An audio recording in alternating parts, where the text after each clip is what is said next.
কাচকি মাছের চচ্চড়ি আমরা কম বেশি সবাই করে থাকি।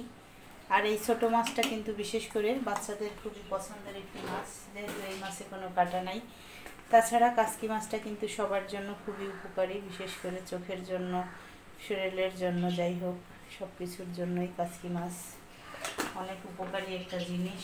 আর আমার তো খুবই পছন্দের, তাই কাচকি মাছের চচ্চড়ি করব আলু দিয়ে। এখানে আলুগুলা কিন্তু একটু মোটা মোটা করে কেটে দিয়েছি, তার কারণ হচ্ছে যাতে করে মাছটা চচ্চড়ি করার পরে আলু আর মাছটা বাচ্চারা ভিন্ন ভিন্ন করে বেছে খেতে পারে।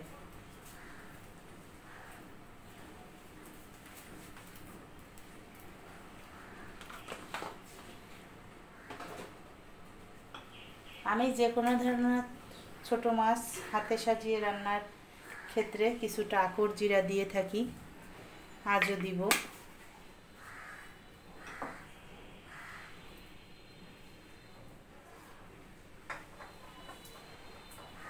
এখানে একটা পরিমাণ রসুন দিয়ে দিব। রসুনগুলো দেখেন আমি কিভাবে কেটে নিয়েছি।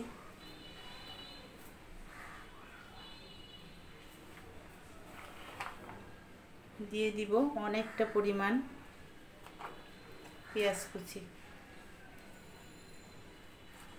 সঙ্গে দিব কিছুটা কাঁচামরিচ, যেহেতু শুকনো মরিচও একটুখানি দিয়েছি।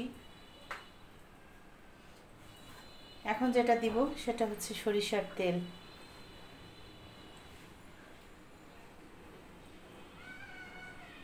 যে কোনো ধরনের রান্নায় কিন্তু সরিষার তেল স্বাদটা অনেক অনেক গুণে বাড়িয়ে দেয়।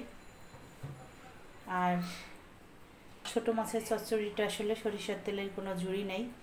এটা যদি হাত দিয়ে মাখিয়ে দেওয়া যায় সব থেকে বেশি ভালো হয়, কিন্তু আমার যেহেতু ছোট বাবু আছে আমি হাত দিব না। আমি এটা এই যে খুন্তির সাহায্যেই সব কিছু বেশ ভালো করে মাখিয়ে নেব।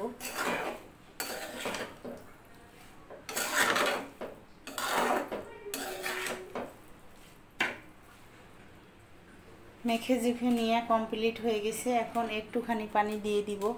পানিটা অনেক সময় না দিলেও হয়, যেহেতু ছোট মাছ থেকে কিন্তু অনেকটাই পানি ছেড়ে দেয়। কিন্তু আমি যেহেতু আলুটা একটুখানি মোটা মোটা করে কেটে দিয়েছি, তাই আলু সিদ্ধ হতে সামান্য পরিমাণ পানি লাগবে। এই যে একদম অল্প করে একটুখানি পানি দিয়ে দিলাম। এখন হচ্ছে আমি এটা ঢাকা দিয়ে রান্না করে নিব। সঙ্গে থাকেন, ফাইনালি লুকটাও আপনাদের দেখিয়ে দিব।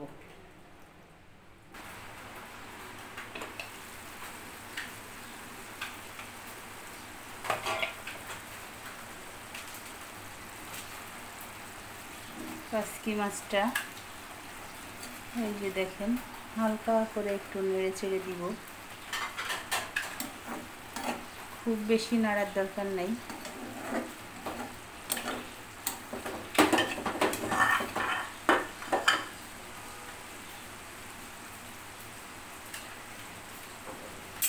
এবার শুধু পানিটা শুকিয়ে গেলেই নামিয়ে দিব। কাচকি মাছটা পুরোপুরি কমপ্লিট হয়ে গেছে, দেখেন একদম পানি শুকিয়ে তেল ছেড়ে দিয়েছে। এই পর্যায়ে এখন আমি নামিয়ে দিব।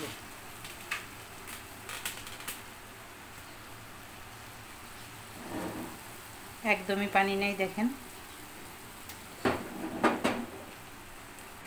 কাচকি মাছটা পুরোপুরি রেডি হয়ে গেছে। এই যে নামিয়ে দিয়েছি। আজ আর টেবিল পর্যন্ত আপনাদের নেব না, এখানেই রাখছি ভিডিওটা। কেমন লাগলো কাচকি মাছের এই রেসিপিটি? যদি ভালো লাগে অবশ্যই লাইক কমেন্ট শেয়ার দিয়ে পাশে থাকবেন।